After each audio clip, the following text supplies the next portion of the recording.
स्वागतम स्वागतम स्वागतम स्वागतम स्वागतम स्वागतम स्वागतम स्वागतम स्वागतम स्वागतम स्वागतम वंदे मातरम वंदे मातरम स्वागतम स्वागतम स्वागतम हाँ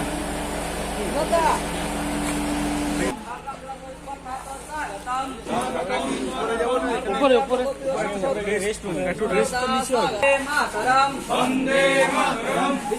पट्टा को प्राप्त करने के अधिकारी है उसको भी यह देने का काम नहीं कर रहा है।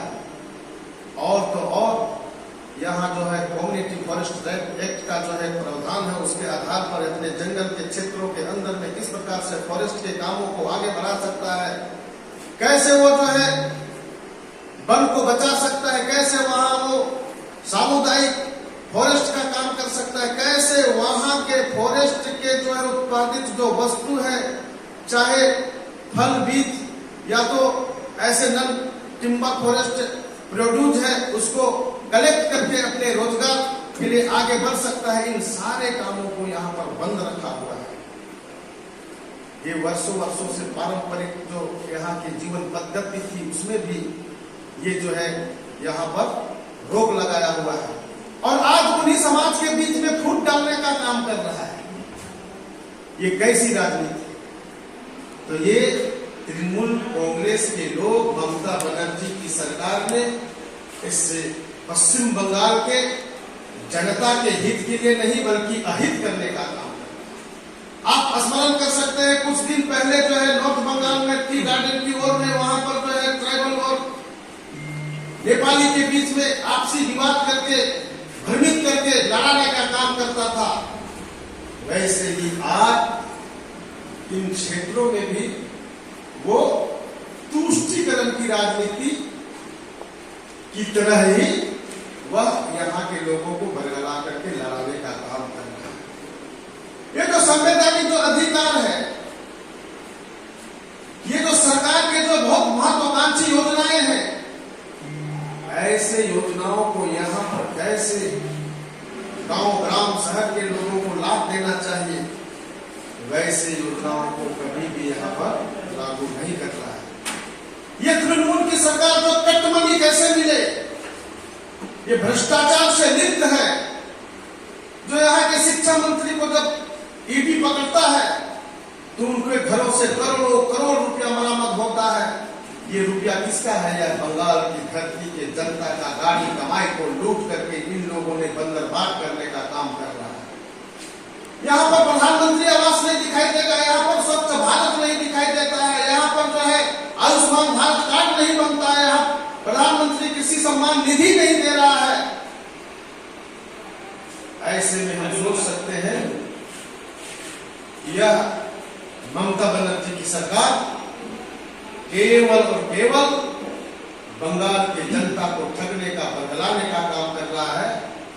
निश्चित रूप से हमारे देश के यशस्वी प्रधानमंत्री जी ने सबका साथ गवर्नमेंट कह रहे हैं उसका जो प्रोसीड्योर था वो कंप्लीट कर दिया, लेकिन सेंट्रल गवर्नमेंट इसको लेके टालवाना कर रहे हैं, क्या करें?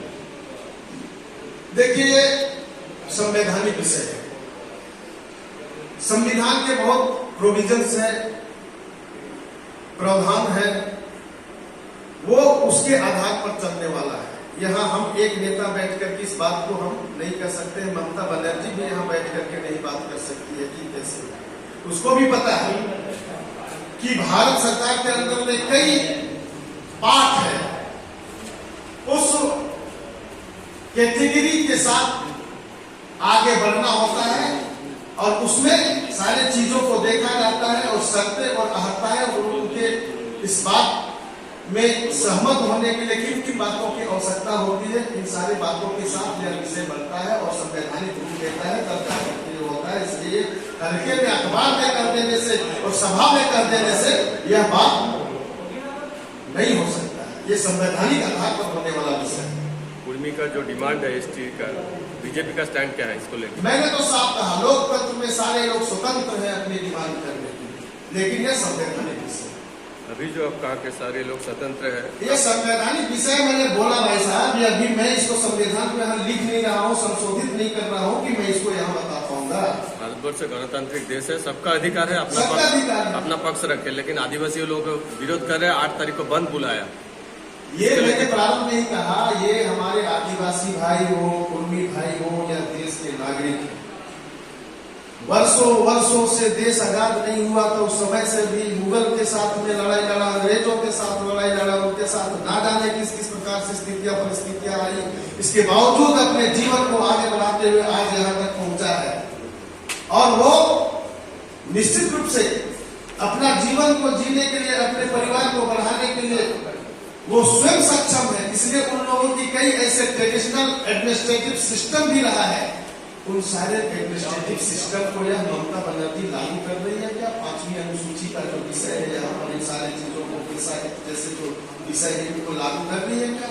इन चीजों को तो उन्होंने कभी भी उनके अधिकार की बात तो कर नहीं है, लेकिन जब उलझाने वाला विषय है उस विषय को यहाँ पर वो ला रही है। मैं पूछना चाहता हूँ, आपके माध्यम से मैं पूछना चाहता हूँ कि यहाँ पर 5th शेड्यूल स्टेट का जो प्रोविजंस है, पेशा एक्ट का जो प्रोविजंस है, यहाँ पर CFRA और FRA का जो प्रोविजंस है, ये सिर्फ उन्हीं लोगों के लिए है।